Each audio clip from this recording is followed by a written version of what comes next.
The Velith Collective had one rule that every species in their federation knew by heart. It was taught to children before they could walk. It was written in every diplomatic handbook and spoken at every council meeting. The rule was simple: never contact the Deathworlders. Earth sat in a distant corner of the galaxy, a planet so dangerous that most species could not survive there for even an hour. The gravity was crushing. The temperature changed wildly from one season to the next. Giant predators roamed its lands and swam in its waters. The very air contained a gas called oxygen that could burn metal and poison most life forms. But the worst thing about Earth was not its environment. The worst thing was the creatures that had evolved to call it home. Humans had not just survived their death world. They had conquered it. They had built cities and ships and weapons. And now they were spreading across the stars, bringing their terrifying strength with them. Commander Rilu had studied humans her entire career. She knew the statistics that kept Velith leaders awake at night. Humans could survive temperatures that would kill her species in minutes. They could lose limbs and continue fighting. They ate the flesh of other creatures and seemed to enjoy it. Their eyes faced forward like all predators. Always watching, always hunting. Rilu had never wanted to meet one. She had joined the science division specifically to stay far away from human space. Her ship, the Gentle Dawn, mapped distant nebulas and catalogued new star systems. It was quiet work, safe work, until the day everything went wrong. The explosion came without warning. One moment, Rilu was reviewing navigation data on the bridge. The next moment, she was thrown across the room as the ship shook violently. Alarms screamed through every corridor. Emergency lights painted everything in harsh red. "Report!" Rilu shouted, pulling herself up from the floor. Her chief engineer, a young Velith named Torun, was already at his station. His 4 hands moved desperately across the controls. Main engine failure. The containment field collapsed. "We are losing power across all systems." Rilu felt her 4 hearts skip at the same time. "Life support? Failing. We have maybe 12 hours before the air recyclers shut down completely. 12 hours. Rilu looked around at her crew. 13 Velith, including 3 children who had been traveling with their researcher parents. 13 lives depending on her to find a solution. "Send a distress signal," she ordered. "All frequencies. Contact the nearest collective station." The communications officer, a nervous young female named Pella, worked her console with shaking hands. After a moment, she looked up with fear in her large eyes. "Commander, the nearest collective vessel is 4 days away. The nearest station is 6 days. 6 days. They had 12 hours. Rilu stood very still as the weight of the situation settled on her shoulders. Her crew watched her, waiting for orders, hoping she had an answer. She was their commander. She was supposed to protect them, but there was nothing she could do. No rescue would reach them in time. They were going to die in the cold darkness of space, slowly suffocating as their air ran out, unless... Rilu walked slowly to the navigation station. Her legs felt weak. She pulled up the star chart and stared at it for a long moment. There, just a few hours away at emergency speed, sat the border of human-controlled space. A human patrol could reach them in time. Human ships were fast and powerful, and always seemed to be exactly where they were needed. "Commander?" Torun asked quietly. He had seen what she was looking at. "You cannot be considering. What choice do we have?" Rilu's voice was barely a whisper. "They are Deathworlders. Even if they came, even if they did not simply ignore us, who knows what they would do? We would be at their mercy." Rilu thought about the 3 children in the passenger section. The youngest was only 4 years old. She thought about Pella, who had just gotten married last month. She thought about all the hopes and dreams and futures aboard her broken ship. "Broadcast the distress signal on all frequencies," Rilu said, "including the human channels." Actor, the bridge went silent. Every crew member stared at her in horror. "Commander," Pella said slowly, "the collective forbids contact with humans. If we do this, we could start an incident. We will definitely die if we do nothing." Rilu kept her voice steady even though her hearts were racing. At least this way, there is a chance. Send the signal. Pella hesitated for only a moment. Then she turned to her console and began the transmission that would change everything. The signal raced outward through space, carrying the desperate plea of 13 Velith souls. It passed through empty regions and around distant stars, and finally, it reached the sensors of a human carrier ship called the Haidong. Admiral Kang De-ho was eating dinner in his quarters when the alert came. He was a man of 53 years, with gray hair and a face marked by decades of service. He had fought in the Mars Reclamation when he was young. He had commanded rescue operations during the Titan crisis. He had seen things that would break most people, but he had never received a distress signal quite like this one. Velith vessel? His executive officer, a sharp woman named Commander Yoon Hana, stood in his doorway. Sir, the Velith have refused all contact with humanity for 60 years. This has to be a mistake. De-ho set down his chopsticks and stood. Play the message. The recording filled his quarters. The alien voice was strange, translated by computer into awkward human words, but the fear in it was universal. Ship failing. Life support dying. Please help. Please. De-ho listened to the entire message twice. Then he walked to the bridge with Hana following close behind. The bridge crew snapped to attention as he entered. De-ho ignored them and went straight to the main display. The Velith ship appeared as a small dot on the edge of the map. It was technically outside human space, but not by much. Navigation, De-ho said. Plot and intercept course. Hana stepped closer. Sir, with respect, we should contact command first. The political situation with the Velith is complicated. If we show up with warships, they might think we are attacking them. They are dying, Commander. De-ho's voice was calm but firm. Every minute we spend asking permission is a minute they do not have. We can explain ourselves later. Sir, I have made my decision. De-ho looked at his crew.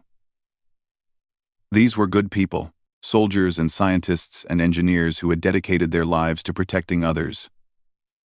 All ships will move to intercept the Velith vessel. Medical teams will prepare for casualties. I want us there in 3 hours. The crew hesitated for only a heartbeat. Then they moved. On the gentle dawn, Commander Rilu watched her sensors with growing dread.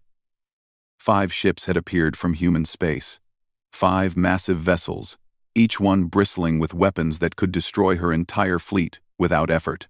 They were moving fast, heading directly toward her. What have I done? She whispered. Her crew gathered on the bridge, staring at the approaching warships. The children had been brought up by their parents, who wanted to keep them close when the end came. Little Mira, the youngest, was asking why everyone looked so scared. Pella's console beeped with an incoming transmission. She looked at Rilu with wide eyes. They are hailing us. Put it through. The screen flickered. And for the first time in her life, Commander Rilu found herself looking at a human face. Admiral Kang De-ho did not smile. His expression was serious, his eyes focused. He looked exactly like what he was. A predator from a death world. But when he spoke, his voice was surprisingly gentle. Velith vessel, this is Admiral Kang De-ho of the United Terran Fleet Carrier Haidong. We received your distress call. Help is here. Please respond with the status of your crew and the nature of your emergency. Rilu stared at the screen. Her translator had rendered his words perfectly, but she could not quite believe them. The Deathworlders had come. They had heard her cry for help, and they had come. She did not know whether to feel relieved or terrified, so she felt both. The human ships surrounded the gentle dawn like wolves circling wounded prey. At least, that was how it felt to Commander Rilu. She had studied predator behavior during her academy years. She knew how hunters operated, and right now, her broken ship was the weakest creature in a very dangerous part of space. But the wolves did not attack. Instead, they formed a protective circle around her vessel. 3 destroyers took positions at the outer edges, their sensors sweeping the area for threats. A medical frigate moved closer, its hull marked with strange human symbols that Rilu's translator identified as healing signs. And at the center sat the massive carrier Heidong, its shadow falling over the gentle dawn like a mountain blocking the sun. They want to send a boarding party. Torin's voice was shaking as he read the latest transmission. They say their medical team needs to assess our wounded. Rilu's crew looked at her with fear in their eyes. The thought of humans actually setting foot on their ship was almost too much to bear. These were creatures that ate meat and breathed poison and could crush bone with their bare hands. But Rilu thought about little Mira and the other children. She thought about the 3 crew members who had been injured in the explosion. She thought about the life support system that was slowly failing around them. "Tell them yes," she said. The shuttle that arrived was small and white, decorated with the same healing symbols as the medical frigate. It docked with the gentle dawn smoothly, and Rilu felt the vibration through her feet as the airlocks connected. She had ordered all non-essential crew to remain in their quarters. Only she and Torin would greet the humans. It seemed wrong to expose everyone to such danger. The airlock hissed open. Rilu had expected monsters. She had expected towering creatures with sharp teeth and wild eyes, predators barely contained in humanoid form. She had prepared herself for the worst. What she got was Dr. Park Soo-min. The human female was small. Smaller than Rilu had imagined any human could be. She wore a white suit that covered her entire body, with a clear helmet that showed her face. And that face was soft, gentle, nothing like the cold predators of Rilu's nightmares. "Commander Rilu?" The human's voice came through the suit's speaker, translated into Velith language. "I am Dr. Park Soo-min, Chief Medical Officer of the Heidong. May we come aboard?" Behind the doctor stood 4 more humans. 2 carried large cases marked with medical symbols. 1 held some kind of scanning device, and the last was a tall male with broad shoulders and kind eyes who introduced himself as Chief Engineer Baek Jin-woo. "Your atmosphere is safe for us," Soo-min explained. "We do not need these suits. But I thought our appearance might be disturbing. We can keep the helmets on if it makes you more comfortable." Rilu did not know what to say. She had expected demands and threats, not consideration. "That would be appreciated," she finally managed. The human team entered the ship with careful steps. They moved slowly, keeping their hands visible at all times. Rilu realized they were trying not to scare her crew. These predators, these Deathworlders, were going out of their way to appear non-threatening. It was the strangest thing she had ever witnessed. The medical team got to work immediately. They moved through the ship to where the injured crew members were resting. Rilu followed, watching everything with suspicious eyes. What she saw confused her even more. Dr. Park Soo-min knelt beside the first patient, a young engineer named Voss, who had broken 2 of his legs in the explosion. The human's movements were slow and deliberate. She spoke in a soft voice, explaining everything she was doing before she did it. "I am going to scan your injuries now," she said. "This device uses light to see inside your body. It will not hurt." Voss was trembling with fear. His scent was pure terror. But the human doctor did not react to it at all. She simply waited, giving him time to calm down, before gently running her scanner over his broken limbs. "The brakes are clean," she announced. "I can set these bones and apply healing accelerators. You will be walking again in a few weeks." Rilu watched as the human worked. Those hands that could crush metal were now carefully, tenderly, treating wounds. The same species that had evolved to kill was using its skills to heal. Meanwhile, Chief Engineer Jin-woo had made his way to the engine room. Torin followed him nervously, ready to run at the first sign of trouble. But trouble never came. Jin-woo surveyed the damage with experienced eyes. He asked questions in a calm voice, listened carefully to the answers, and then got to work. His tools were strange and advanced, but his methods were patient and precise. "The containment field generator is burned out," he explained to Torin. "We have spare parts on the Haidong that should work. I can have temporary repairs done in about 2 days." Torin could not hide his surprise. "You carry spare parts for Velith engines?" Jin-woo smiled behind his helmet. "We carry spare parts for everything." You never know what you might find in space. Pry. Back on the Haedong, Admiral Kang Dae-ho received a message from Earth. The UTF command had learned of his unauthorized contact with the Velith. They were not happy. Commander Yoon Hana brought him the transmission with a worried expression. Sir, they are ordering us to withdraw immediately. They say the political consequences could be severe. Dae-ho read the message slowly. It was full of words like unauthorized and diplomatic incident and potential court-martial. The bureaucrats on Earth were scared. They did not want to deal with the problems that might arise from contact with the Velith. But Dae-ho was not a bureaucrat. He was a soldier. And soldiers did not abandon people in need. Send a reply, he told Hana. Tell command that we are experiencing technical difficulties with our faster-than-light drive. Estimated repair time: 3 days. Hana raised an eyebrow. Sir, there is nothing wrong with our FTL drive. Then I suppose our engineers should find something wrong with it. Dae-ho's expression did not change. We are not leaving until those people are safe. Hana studied her admiral for a long moment. Then she smiled slightly and nodded. Understood. Sir. I will inform engineering that we have developed some unexpected technical issues. On the gentle dawn, Commander Rilu finally allowed herself to relax slightly. The human medical team had treated all of the injured crew members. The children had been examined and declared healthy. Even Torin was starting to look less frightened as he worked alongside the human engineer. But one question kept burning in Rilu's mind.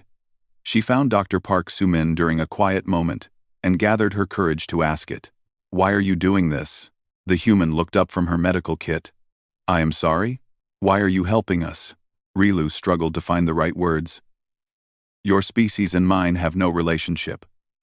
We have avoided you for decades. We refused all your attempts at communication. And now you come to save us? You risk your careers, and maybe your lives, for strangers who never wanted anything to do with you. I do not understand. This part, Soo-min was quiet for a moment. When she spoke, her voice was thoughtful. When I was a little girl, my grandmother told me a story. She said that humans used to be weak and scared, just like every other creature. We lived in caves and hid from predators. We were prey. Rilu listened, fascinated despite herself. But then, something changed. We learned to work together. We learned to protect each other. And eventually, we became strong enough to protect others too. Soo-min met Rilu's eyes through her helmet. My grandmother said that strength means nothing if you only use it for yourself. The strong must protect the weak. That is what makes us human. Rilu did not know how to respond. This was not the Deathworlder philosophy she had expected. This was not the philosophy of predators and killers. This was something else entirely. Your people see us as monsters, Soo-min continued gently. And maybe, in some ways, we are. We evolved to survive a world that tried to kill us every day. We can be violent, and dangerous, and terrifying, but we can also choose what we do with that violence. We can choose to destroy, or we can choose to protect, and you chose to protect us. Rilu said slowly. You called for help. Soo-min smiled. And even through the helmet, it was warm. That is all we needed to know. Father. We're God. The repairs continued through the night. Human and Velith worked side by side, two species that should have been enemies learning to trust each other one small step at a time. The fear did not disappear completely, but it began to fade, replaced by something that felt almost like hope. Commander Rilu stood on her bridge and watched the human ships holding position around her vessel. Protectors, she thought. Not predators. Protectors. She was beginning to think that the Velith had made a terrible mistake 60 years ago. They had looked at the humans and seen only danger. They had never stopped to wonder what those dangerous creatures might become when they had something worth fighting for. Now, Rilu was starting to understand. The Deathworlders were exactly as terrifying as everyone said. But they were also something else. Something that the galaxy had never seen before. They were guardians, and they had just adopted the Velith whether the Velith wanted them to or not. The distress signal sent by the gentle dawn had traveled far across the darkness of space. It had reached the human fleet, yes, but it had also reached other ears. Darker ears. Hungrier ears. The Keth Dominion had ruled the Outer Rim territories for over 1,000 years. They were a reptilian species, tall and powerful, with scales like armor and teeth like knives. Their society was built on a simple principle: the strong take from the weak. They saw other species not as equals, but as resources to be used. The Velith were particularly valuable. Their bodies produced chemicals that the Keth used in medicine and manufacturing. A single Velith slave could sell for more money than most Keth would see in a lifetime. And now, a damaged Velith ship was sitting helpless in open space, surrounded only by 5 unknown vessels. Warlord Gren commanded the raiding fleet that answered the call. 12 heavy cruisers, each one armed with weapons designed to terrify and destroy. His crew numbered in the thousands, warriors eager for battle and profit. Gren studied the sensor data with cold interest. The unknown ships were strange in design, built with technology he did not recognize.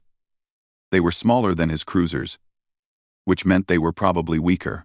Some primitive species trying to play hero, perhaps. They would learn their mistakes soon enough. "Take us in," Gren ordered. "Standard attack formation. Disable the unknown vessels first, then claim the Velith." The Keth fleet dropped out of faster-than-light travel in perfect formation. Their weapons were charged. Their boarding parties ready. This would be easy prey. On the bridge of the Hai Dong, Admiral Kang Dae-ho watched the new contacts appear on his display. 12 ships, all of them larger than anything in his small fleet. All of them moving with aggressive intent. "Identification?" he asked calmly. Commander Yoon Hana checked her console. "Keth Dominion, sir. Raiders. They specialize in capturing other species for slave labor." Daeho's expression did not change, but something cold settled behind his eyes. He had heard of the Keth. Every human had. They were the monsters that haunted the edges of civilized space, taking whoever was weak enough to be taken. "Move the gentle dawn behind our formation," he ordered. All ships, battle stations. The bridge erupted into controlled chaos. Officers shouted coordinates, and weapons readied.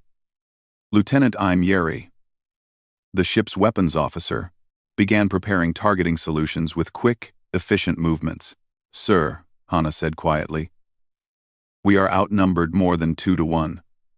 The Keth cruisers outmass us significantly. Should we attempt to negotiate? Open a channel." Daeho straightened in his chair. "Let us see what they want." The main screen flickered, and Warlord Gren's face appeared. He was massive, even by Keth standards, with scars crossing his snout and gold rings piercing his scales. His eyes were yellow and hungry. "Unknown vessels," Gren hissed, his translator rendering his words in broken human speech. "You will surrender the Velith ship and power down your weapons. Do this, and we may allow you to leave with your lives. Resist, and you will die. This is your only warning." Daeho studied the alien warlord for a long moment. Then he spoke. "I am going to stop you there." Gren's eyes widened. No prey species interrupted a Dominion warlord. It simply was not done. "I am Admiral Kang Dae-ho of the United Terran Fleet.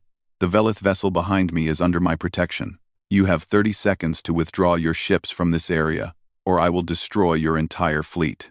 For a moment, there was complete silence on both bridges. Then Gren laughed. It was a harsh sound, like rocks grinding together. "You threaten us? 5 little ships against 12 cruisers? You do not even understand what you face, little creature. Your species is unknown to us.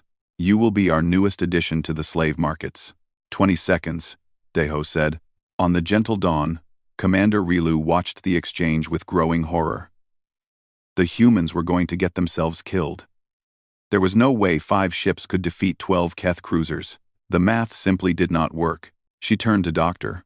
Park Soo-min, who was still aboard. "You have to withdraw. The Keth will slaughter you." Soo-min was checking her medical supplies with practiced hands. She did not look scared. She did not look worried at all. We do not abandon people we have promised to protect. But you will die. The doctor looked up and met Rilu's eyes. There was something in her expression that Rilu had never seen before. Something that made her 4 hearts beat faster. Perhaps, Sumin said simply. Perhaps not. You might want to watch the battle, Commander. I think you will find it educational. On the main screen, Gren's patience had run out. Enough talking. Kill them all. The Keth fleet opened fire. What happened next would be talked about across the galaxy for generations. Human warships were not built like other species' vessels. They were not designed for easy battles or quick victories. They were designed to survive the most hostile conditions imaginable. Human ships fought in the crushing gravity wells of gas giants. They navigated the radiation storms of asteroid belts. They were built to endure punishment that would tear any other vessel apart. The Keth weapons hit the Haidong and its escorts with everything they had. Plasma bolts and energy beams and kinetic projectiles slammed into human shields and armor. The human ships barely noticed. Return fire, Deho said calmly. Lieutenant Yeri pressed a single button. The Haidong carried weapons that had been designed for a different purpose. Human engineers had built these guns to crack ice moons and redirect asteroids. They were meant to reshape planets and defend against threats that could wipe out entire species. Against the Keth cruisers, they were absolutely devastating. The first volley from the Haidong struck 3 enemy ships at once. The results were instantaneous and terrifying. One cruiser simply exploded. Its reactor breached by a single shot. Another was cut in half, its hull no match for human railguns. The third lost all power and began drifting, dark and dead. Gren stared at his tactical display in disbelief. 3 ships. 3 of his proudest cruisers. Gone in seconds. All ships. Concentrate fire on the carrier, he screamed. The Keth fleet turned their weapons on the Haidong. Every gun. Every missile. Every weapon they had. They hit the human ship with enough firepower to crack a small moon.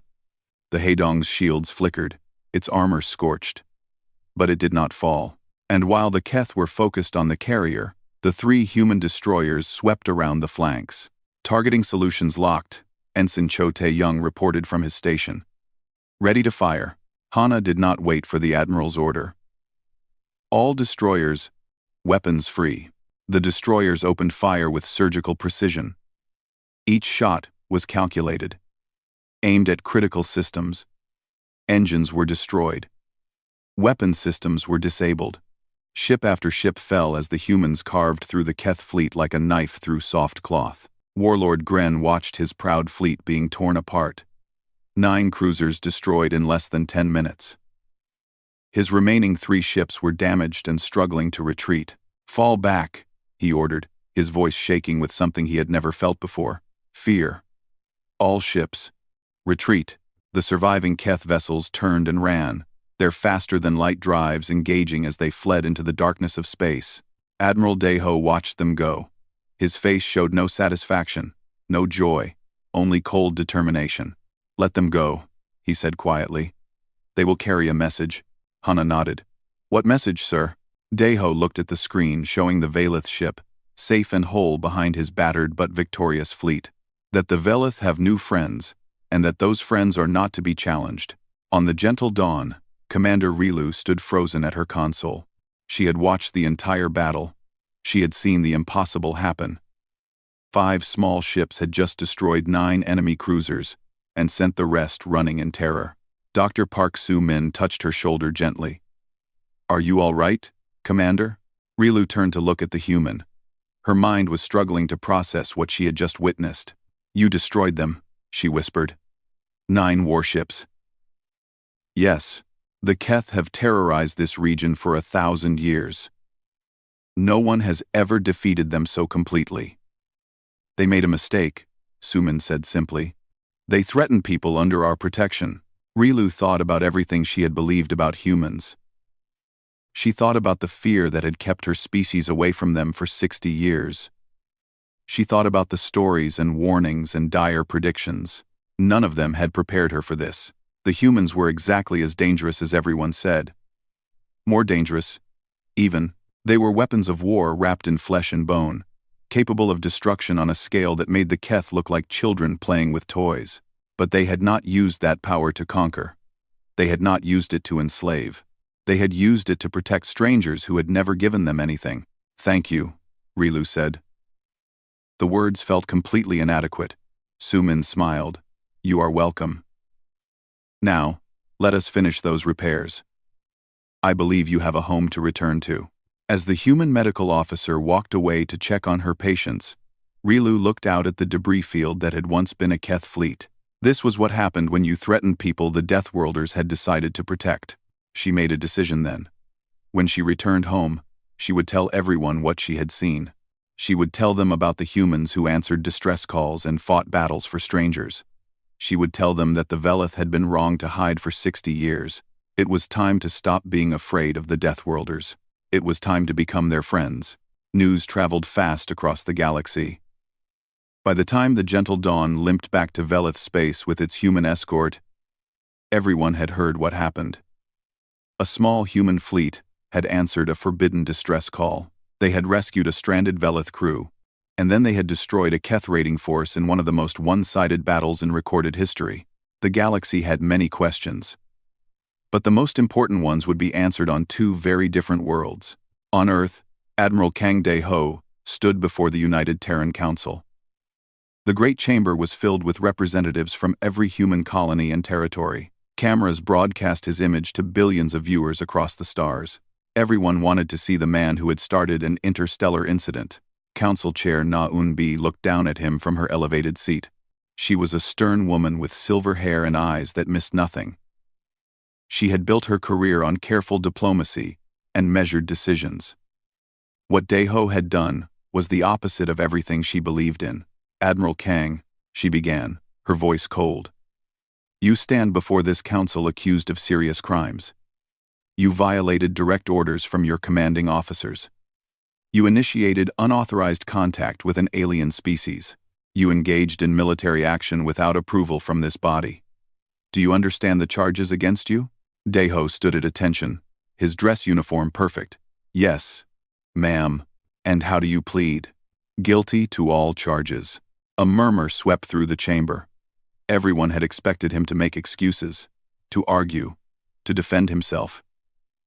Instead, he simply admitted everything. Eun-bi studied him with narrowed eyes. "You do not deny your actions?"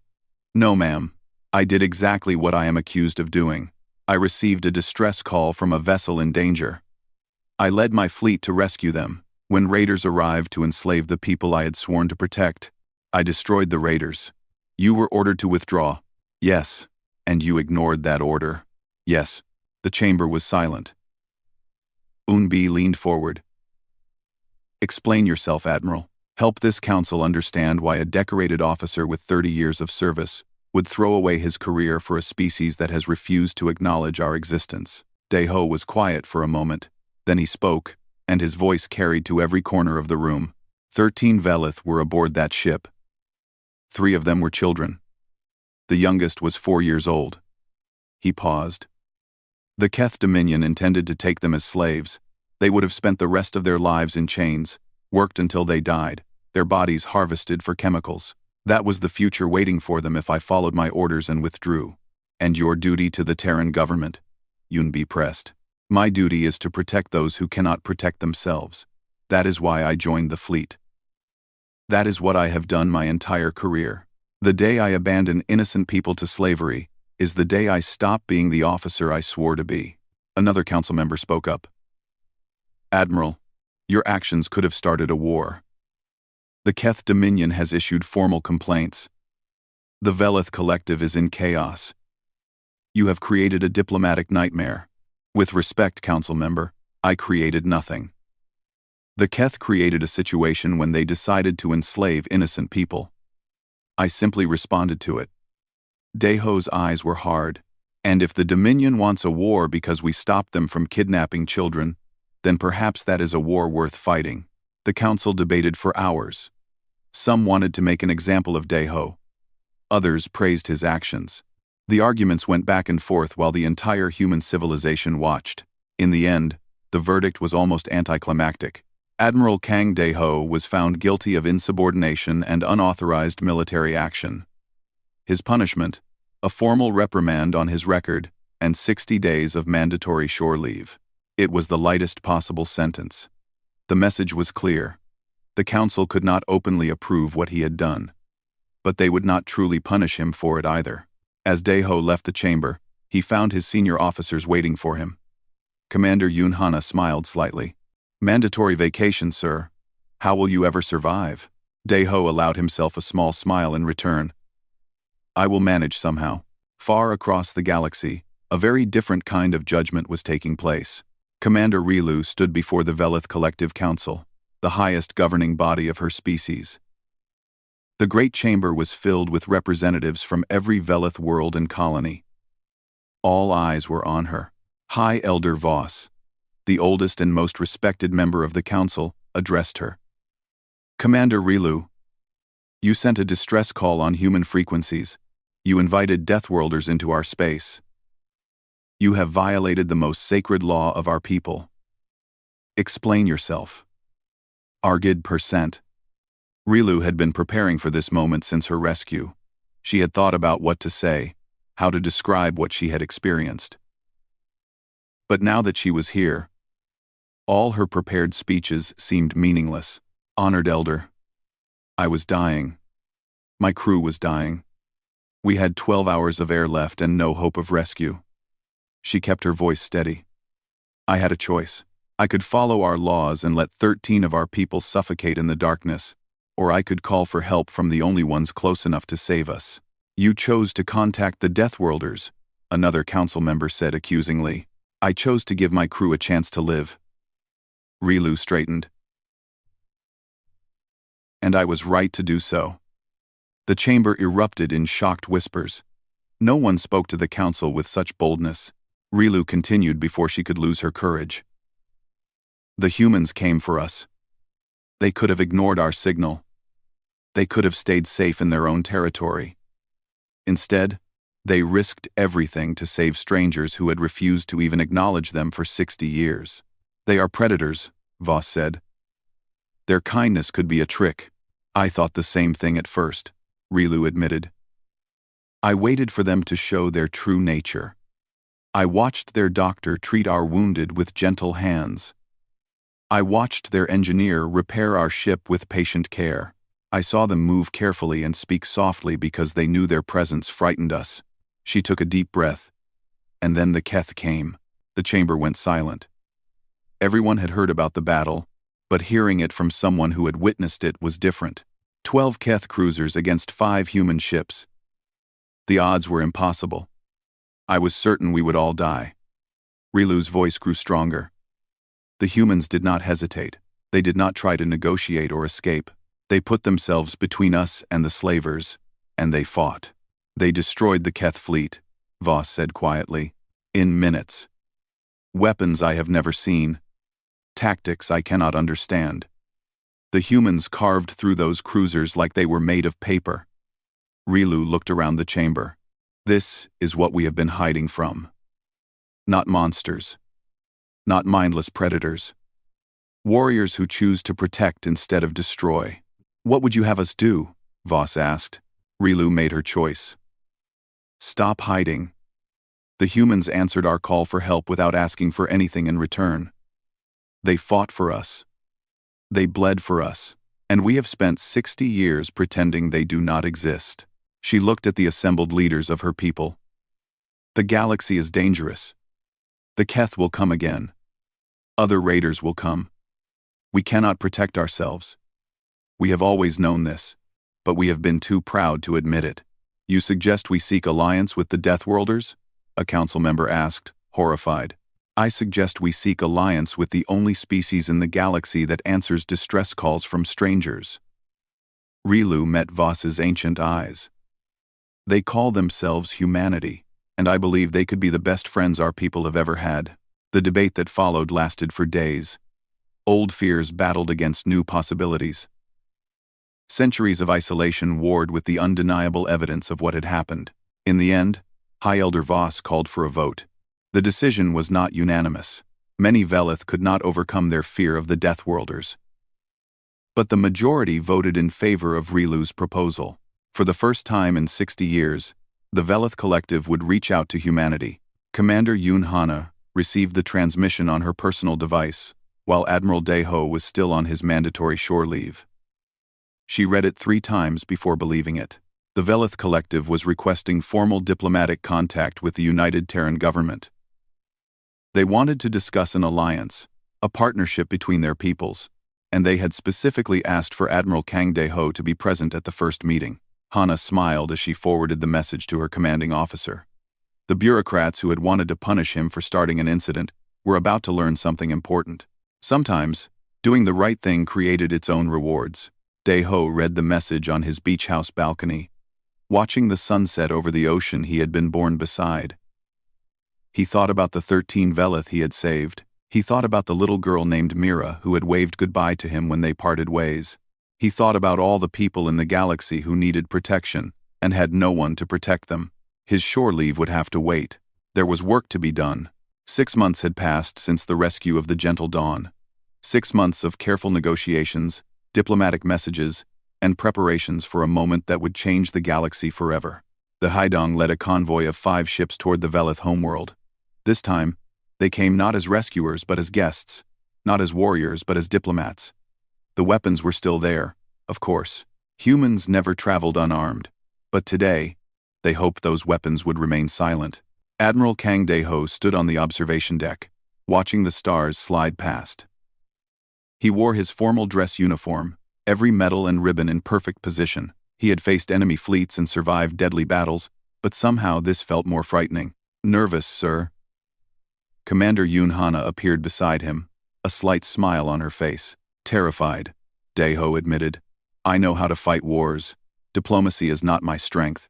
You seemed pretty good at it when you refused to abandon those Velith. That was different. That was simple. Someone was in trouble. We helped." He sighed. "This is complicated. Treaties, and agreements, and protocols. So many ways to make mistakes." Hana nodded. "For what it is worth, the crew believes in you. We all do." The convoy dropped out of faster-than-light travel near the Velith homeworld. Dae-ho had seen images of Vel Prime before, but nothing had prepared him for the reality. The planet was beautiful in ways that Earth could never be. Its gravity was low, allowing plants to grow hundreds of meters tall.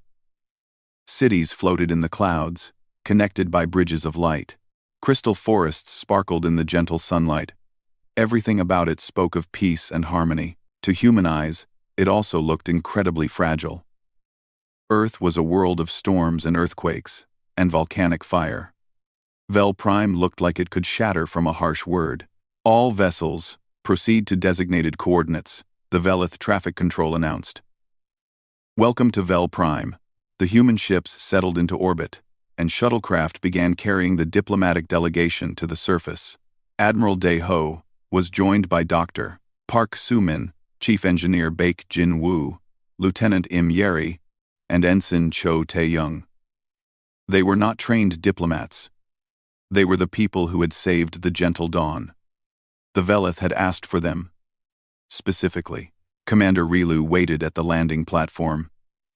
She had been appointed special liaison to the human delegation, a title that would have been unthinkable a year ago. Now, she wore it with pride. "Admiral Dae-ho," she said formally as the humans approached. "On behalf of the Velith Collective, I welcome you to our world." Dae-ho bowed respectfully. He had studied Velith customs for weeks. "Thank you, Commander Rilu. We are honored by your invitation." Rilu's posture shifted in what Dae-ho recognized as a Velith smile. "I should warn you. Many of my people are still afraid of your kind. They may keep their distance. We understand." Dae-ho looked at the crowds of Velith watching from nearby buildings. Many had brought their children to see the legendary Deathworlders. "We are what we are. We cannot change where we came from. We can only show who we choose to be." The diplomatic summit took place in the Great Hall of Unity, a building that had stood for over 10,000 years. Its walls were covered in the history of the Velith people, their triumphs and tragedies recorded in beautiful artwork. Representatives from every Velith world had gathered to witness this moment. High Elder Voss presided over the assembly, his ancient eyes watching everything with careful attention. The negotiations were difficult. There were so many differences between the two species. The Velith could not understand why humans tolerated pain as entertainment. The humans struggled to comprehend a culture that had never known predation. Again and again, misunderstandings arose that threatened to derail everything, but always, someone found a way forward. When the Velith questioned human eating habits, Dr. Park Soo-min explained how humans had learned to balance their predatory instincts with compassion. When the humans could not understand Velith fear responses, Commander Rilu patiently described what it felt like to be prey in a galaxy of hunters. Slowly, understanding grew. On the third day, High Elder Voss addressed the full assembly. "Our peoples are different in ways that cannot be easily bridged," he said, his voice carrying through the great hall. "You are predators. We are prey. You thrive in chaos. We seek harmony. For 60 years, we believed these differences made friendship impossible." He paused, looking at the human delegation. "We were wrong." The hall went completely silent. "Commander Rilu has shown us what we failed to see. The humans did not help our people because of treaties or agreements. They helped because help was needed. They fought for us not for reward, but because fighting for the weak is who they are." Voss turned to face Admiral Deho. "Perhaps our differences are not obstacles. Perhaps they are exactly why we need each other. You have strength that we lack. We have knowledge and technology that could help your people. Together, we might build something greater than either of us could achieve alone." Deho rose to respond. He felt the weight of history pressing down on him. Billions of humans would hear his words. The future of two species hung in the balance. "When my people first reached for the stars," he said slowly, "we wondered if we were alone. We feared what we might find out in the darkness. We prepared for enemies and hoped for friends." He looked around the great hall at all the Velith faces watching him. "We never imagined we would find people worth protecting." He took a deep breath. "My species has a saying, 'The strong protect the weak.' This is the way. It is what we believe. It is who we are." His voice grew stronger. "The Velith Collective asked for our help, and we answered. If you will have us, we will continue to answer. Not as conquerors or controllers, but as friends and guardians." "What do you ask in return?" Voss questioned. Deho smiled slightly. "Share your knowledge with us. Help us become better than we are. And maybe, someday, trust us as we have trusted you." The treaty was signed the next morning. The United Terran Fleet would extend protection to all Velith territory. In exchange, the Velith would share their advanced medical and environmental technologies. Human soldiers would defend Velith colonies, and Velith scientists would work alongside human researchers. But the treaty was just the beginning. As the human delegation prepared to depart, Commander Rilu approached Dr. Park Soo-min one last time. "When you first came aboard my ship," Rilu said, "I was certain you would hurt us. Everything I knew about Deathworlders told me to be afraid." Soo-min nodded. "I remember. Your fear was so strong, I could almost smell it. I was wrong to be afraid." "No." The doctor's voice was gentle but firm. "You were right to be careful. We are dangerous. Our world made us into weapons. But weapons do not choose how they are used. People do." She smiled warmly. "We choose to answer distress calls. We choose to protect strangers. We choose to be guardians instead of conquerors." Rilu watched the human ships rise into the sky, their engines blazing like captured stars. She thought about everything that had happened since that terrible day when her ship had failed. One decision, made in desperation, had changed the course of galactic history. High Elder Voss appeared beside her. "You look thoughtful, Commander." "I am thinking about the future," Rilu admitted. "About what our peoples might become together." "And what do you think we will become?" Rilu considered the question. She thought about the human doctor who healed with hands that could kill. She thought about the admiral who risked his career to save strangers. She thought about all the Deathworlders who had come running when they heard a call for help. "I think we will become something the galaxy has never seen before," she said finally. "Predators and prey, working together. Strength protecting gentleness. Chaos defending harmony. Voss made a sound that might have been a laugh. It sounds impossible. It is impossible.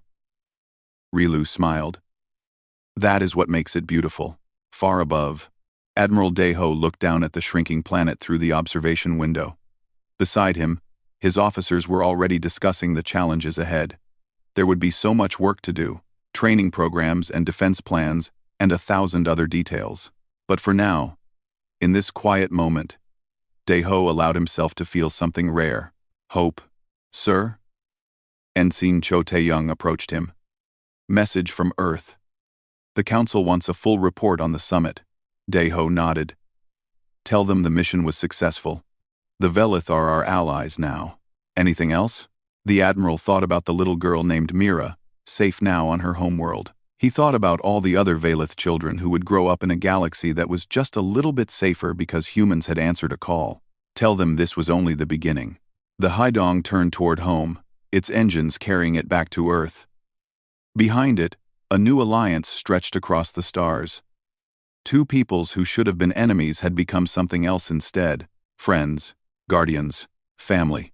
One mistake, sending a signal to Deathworlders, had changed everything. But perhaps it had not been a mistake at all. Perhaps it had been exactly what the galaxy needed.